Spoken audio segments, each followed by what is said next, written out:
ಬರಪೀಡಿತ ತಾಲೂಕು ಘೋಷಣೆಗೆ ಟೈಮ್ ಬೇಕು. ಶಿರಹಟ್ಟಿ ಮತ್ತು ಲಕ್ಷ್ಮೇಶ್ವರ ತಾಲೂಕುಗಳನ್ನು ಬರಪೀಡಿತ ಎಂದು ಘೋಷಿಸಲು ಇನ್ನೂ ಸ್ವಲ್ಪ ಟೈಮ್ ಬೇಕು ಎಂದು ಸಚಿವ ಬಸವರಾಜ ರಾಯರೆಡ್ಡಿ ಹೇಳಿದರು. ಬರಗಾಲ ಸಮೀಕ್ಷೆಗೆ ಆಗಮಿಸಿದ್ದ ಅವರು ಶನಿವಾರ ಶಿರಹಟ್ಟಿಯಲ್ಲಿ ಸುದ್ದಿಗೋಷ್ಠಿ ಉದ್ದೇಶಿಸಿ ಮಾತನಾಡಿದರು.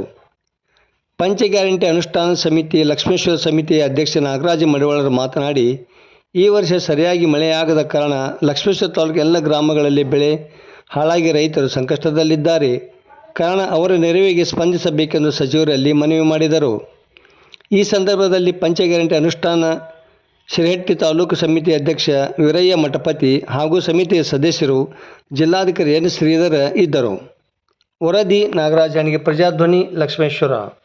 ಇರ್ಬೋದು, ಹಾರ್ಟಿಕಲ್ಚರ್ ಇರ್ಬೋದು, ಮೋರ್ ದ್ಯಾನ್ 50% ಬೆಳೆಗಳು ಹಾನಿಯಾಗಿದೆ ಅಂತೇಳಿ ಪ್ರಾಥಮಿಕ ವರದಿಯಲ್ಲಿ ನಮ್ಮ ಕೃಷಿ ಮತ್ತು ತೋಟಗಾರಿಕೆ ಇಲಾಖೆ ಅಧಿಕಾರಿಗಳು 50% ಪ್ಲಸ್ ಅಂದರೆ ಇದು ಪ್ರಾಥಮಿಕ ಹಂತದ ವರದಿ. ಸೊ ಇದನ್ನ ಕಂಪ್ಲೀಟ್ ಮಾಡಲಿಕ್ಕೆ ನಮ್ಗೆ ಇನ್ನೂ 15 ದಿವಸ ಕಾಯಬೇಕಾಗುತ್ತೆ. ಯಾಕಂದರೆ ಈಗ ಮಳೆ ಬಂದರೆ ಹೇಗೆ ಅದಕ್ಕೆಲ್ಲ ಮಾನದಂಡ ಇದೆ. ಮಾನದಂಡ ಯಾರು ಮಾಡಿದ್ದಾರೆ? ಕೇಂದ್ರ ಸರ್ಕಾರದ 16ನೇ ಹಣಕಾಸಿನ ಆಯೋಗ,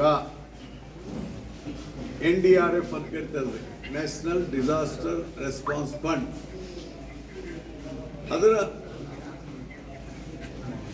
ಮಾನದಂಡದ ಪ್ರಕಾರ ನಾವು ಕೆಲಸ ಮಾಡಬೇಕಾಗುತ್ತೆ. ಮತ್ತು ಈ ವಿಮಾ ಯೋಜನೆ ಇದೆಯಲ್ಲ, ಪ್ರಧಾನಮಂತ್ರಿ ಫಸಲು ಬಿಮಾ ಯೋಜನೆ, ಹೆಸರಷ್ಟೇ ಪ್ರಧಾನಮಂತ್ರಿ, ಆದರೆ 50% ರಾಜ್ಯ ಸರ್ಕಾರದ ಹಣ ಇದೆ. ಅದರಲ್ಲಿ 50% ಕೇಂದ್ರ ಸರ್ಕಾರ, 50% ರಾಜ್ಯದ್ದಿದೆ. ಹೆಸರು ಏನಾರು ಇರ್ಕೊಳ್ಬೇಕು. ಯಾಕೆ ಹೇಳಿದೆ ಇದೆ ಅಂದರೆ ರಾಜ್ಯ ಸರ್ಕಾರನು ಅದಕ್ಕೆ ಹಣ ಕೊಡಬೇಕಾಗುತ್ತೆ.